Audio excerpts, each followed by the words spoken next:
Hey y'all, so this is Executive Dysfunction 11 and a half, where I was and where I am now. When I started this series, like not even a week ago, I was frozen. Not just overwhelmed by the mess that was my life, frozen in my body, my mind, and my nervous system. The thought of I need to clean my camper was so overwhelming, it shut my nervous system down because I wasn't regulated enough to do anything.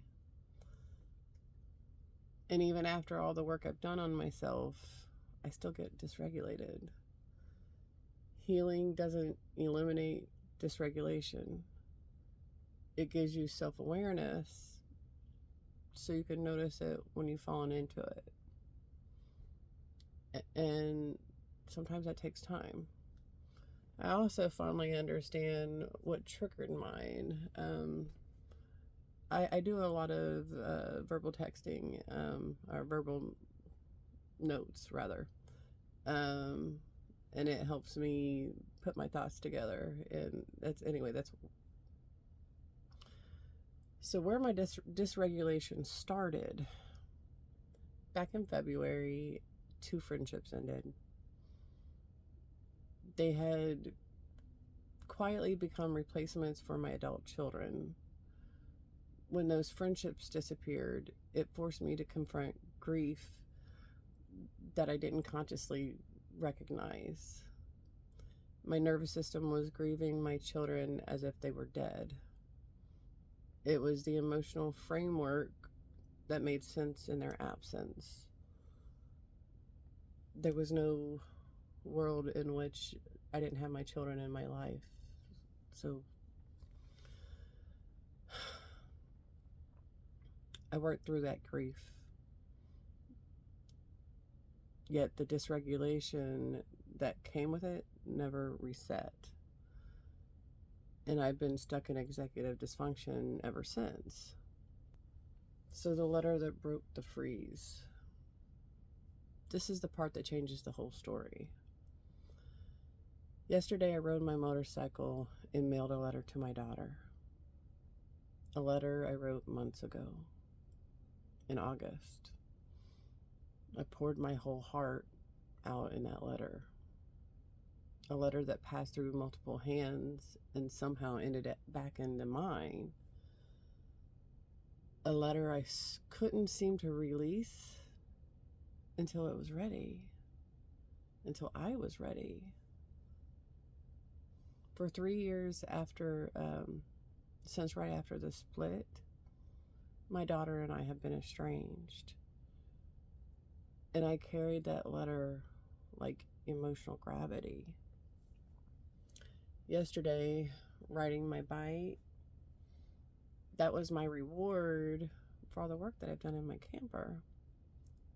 So I told myself, if I'm going to ride for me, I'm also going to let this letter go. So I rode to the post office and I mailed it. And the moment that it left my hands, I felt lighter, not fixed, not healed, unburdened. It's like something that had been stuck inside me finally moved. And my anxiety was high while I was inside of the post office, like sweating. I mean, I was also in full motorcycle gear, but still. I came out and finally caught my breath, and it was like, ah, ah. And after that release, everything else started moving too. So where I was when I started last week, frozen, avoiding my space, eating only when absolutely necessary, ignoring my hunger cues, barely drinking water, not showering, not cooking, not following routines, not using organizational systems that I know work for me, living in 6 to 12 months of accumulated clutter, holding grief I didn't have words for. Feeling unmoored, unworthy, undeserving. Stuck in freeze mode since February. And that last one,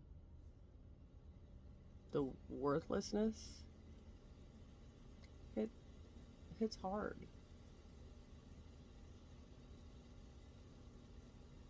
Because somewhere in the dysregulation, I slipped into believing I didn't deserve basic needs.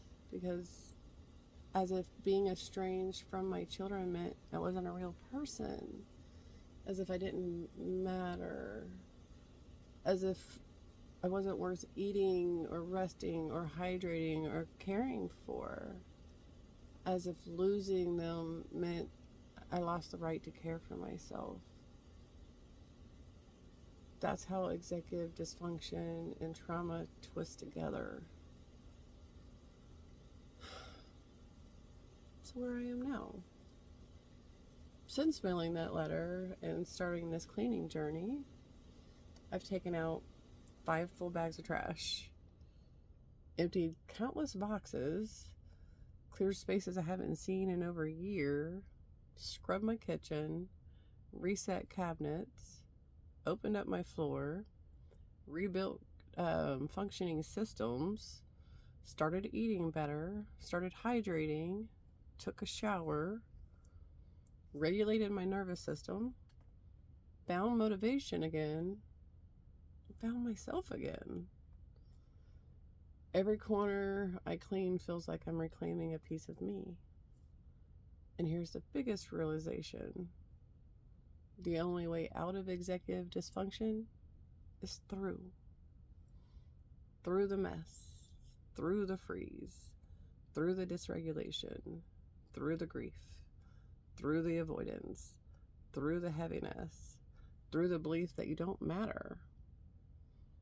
Because every time I clean something, every time I clear space or care for my space, I remind myself, I matter. I matter whether my children are in or out of my life.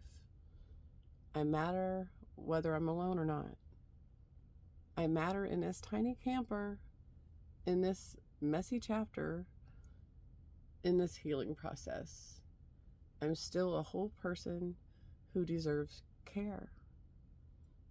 So if you're walking through your own version of this, tell me below. What's one tiny step that you took today or want to take to remind yourself that you matter too? Because every step counts, and so do you. We're only looking for 1% better than we were yesterday, and that's in anything, and we're only racing ourselves. So stay tuned. The series continues until my whole camper and my whole nervous system is reset and fully functional. I started this last Tuesday. It hasn't even been a week, and I'm already on part 11 and a half. Part 12 is coming. Probably tomorrow. Definitely tomorrow. There's more to sort, more to release, more to heal, more of myself to reclaim. I didn't create this mess in a day. I won't clean it in a day. Yet I am healing it. One regulated step at a time. And if you've gotten this far, thank you so very much. Just know that on any of all the platforms, you got to watch the video all the way through for people to get paid. I am monetized on a couple different platforms, and yeah. If you stayed this far, you rock. I love you so very much. Take care. Oh yes, the Shawnicorn Mindshift coaching. Reminding you can do the hard things. You've been doing it all along.